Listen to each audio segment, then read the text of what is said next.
मुझे बार बार इसलिए कहना पड़ता है, वो सुनती नहीं किसी का। दीदी, ओ दीदी, मुझे बार बार इसलिए कहना पड़ता है, वो सुनती नहीं किसी का। दीदी, ओ दीदी, अरे दीदी, ये तृणमूल के पाप का घड़ा भर चुका है। দুরাচারের দল, কামড়ের দল, দুর্যোধনের দল, দুঃশাসনের দল, ভারতবর্ষের একটা জঘন্য দল। पश्चिम बंगाल के चुनावी रण में प्रधानमंत्री नरेंद्र मोदी ने बुधवार को फिर से एक बार कार भरी। कांठी की चुनावी सभा में पीएम नरेंद्र मोदी ने कहा कि 2 मई को भारतीय जनता पार्टी की बंगाल में सरकार बनेगी। पीएम मोदी ने अपनी जनसभा में बंगाल के मुख्यमंत्री ममता बनर्जी पर तीखे हमले किए और कहा कि इस धरती पर कोई भी बाहरी नहीं है। प्रधानमंत्री नरेंद्र मोदी ने अपनी रैली में कहा कि जो युवा पहली बार अपना वोट डाल रहे हैं उनके लिए ये चुनाव काफ़ी अहम है। बंगाल में अब असली परिवर्तन की ज़रूरत है जो सिर्फ बीजेपी ही कर सकती है। पीएम मोदी ने कहा कि 2 मई को दीदी की विदाई तय है। ममता दीदी आजकल मेदिनीपुर में आकर बहाने बना रही है।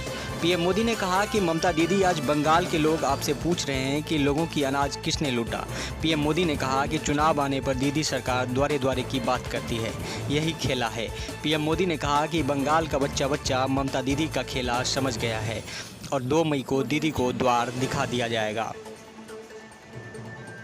रैली में पीएम मोदी ने कहा कि बंगाल की जनता दीदी को उनके पापों की सजा देने के लिए तैयार है।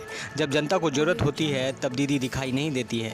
पीएम मोदी ने कहा कि बीजेपी की सरकार यहां स्कीम को स्कैम बनाने से रोक देगी। बीजेपी के संकल्प पत्र में महिलाओं के लिए अहम वायदे किए गए हैं जिनसे माता बहनों को लाभ होगा।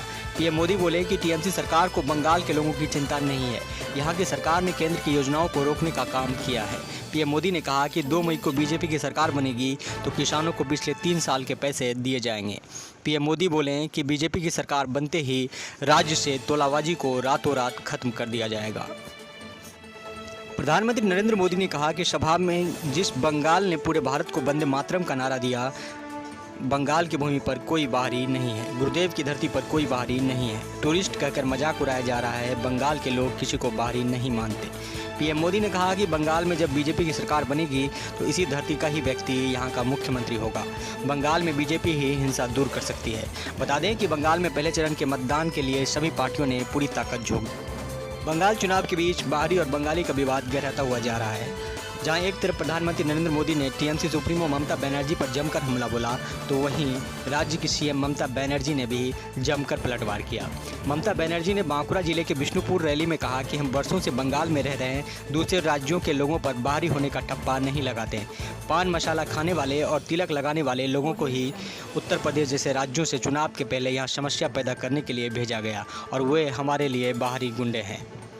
उन्होंने कहा कि प्रधानमंत्री पद का सम्मान करती हूं, लेकिन यह कहते हुए अफसोस हो रहा है कि नरेंद्र मोदी झूठ बोलते हैं। मोदी केवल बड़ी बड़ी बातें करते हैं और सभी के बैंक खातों में 15-15 लाख रुपए देने जैसे झूठे वादे करते हैं, जबकि घरेलू रसोई गैस के सिलेंडर के दाम आसमान छू रहे हैं। ममता बनर्जी ने कहा कि बीजेपी वोटों के लिए पैसा बहा रही है। यदि वो पैसा देते हैं तो आप इसे ले सकते हैं क्योंकि ये लोगों का पैसा है। रेलवे को बिक्री कर रही है, शेल की बिक्री कर रही है, कोल इंडिया को बेच रही है, BSNL की बिक्री कर रही है।